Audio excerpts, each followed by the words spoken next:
So good day everyone, I am Jidel Cesar Giacera and I'm here to present to you my app which is called Landform Defier. So let's dig in. So this is my splash screen or loading screen. So as you can see, this is my home page. It has the landform classes and with each description. It has the identify landform. So these are my classes and also the graph. So let's go to identify landform. So let's as you can see, it has the select an image or take photo, the gallery and the camera. So let's test my app if it's accurate. So let's pick a picture. So I upload an island. So it, as you can see, it has the confidence of 99.6. So my app is nearly accurate. So let's take another example. So as you can see, I put an image of an volcano, so it has the confidence of 96.3.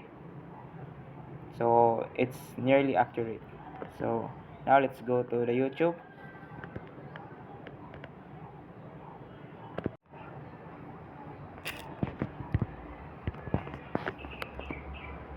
And now we go back to our app to see if the image that from Google will be accurate also.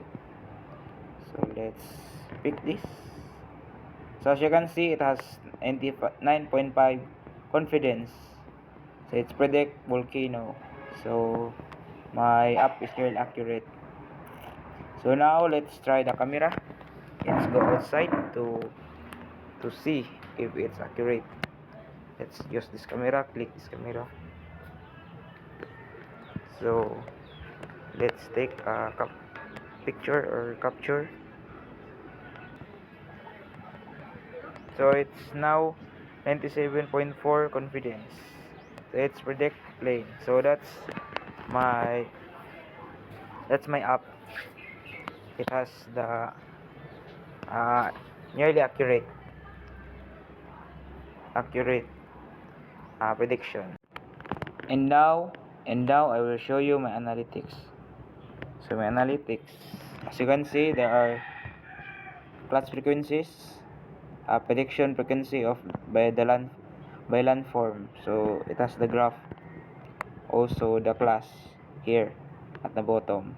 So now the questions. So my questions is number 10, 12, and 9. So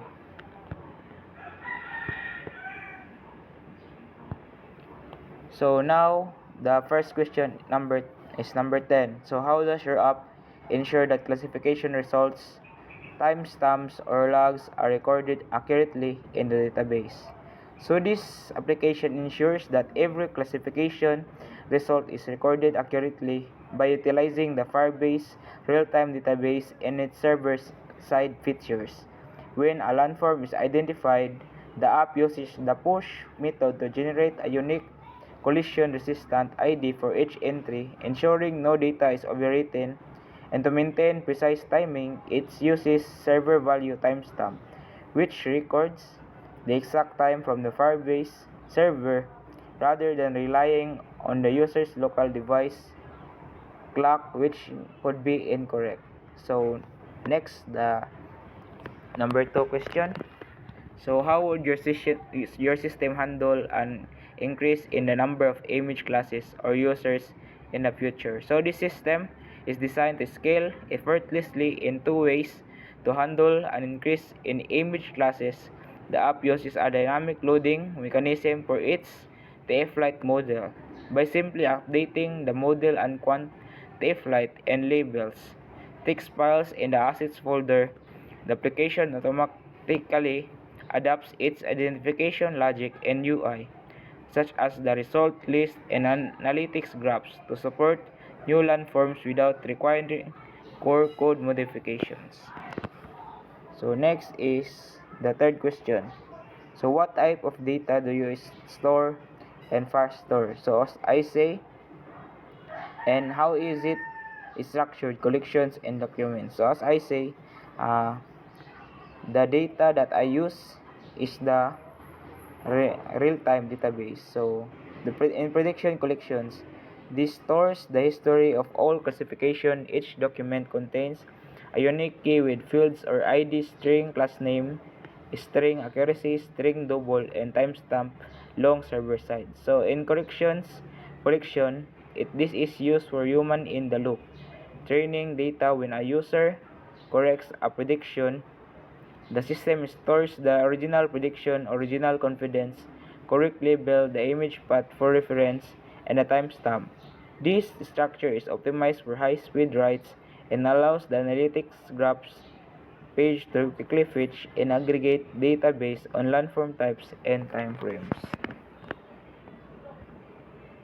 That's all for my system presentation. So I hope you have thoughts that have uh, caught or learned.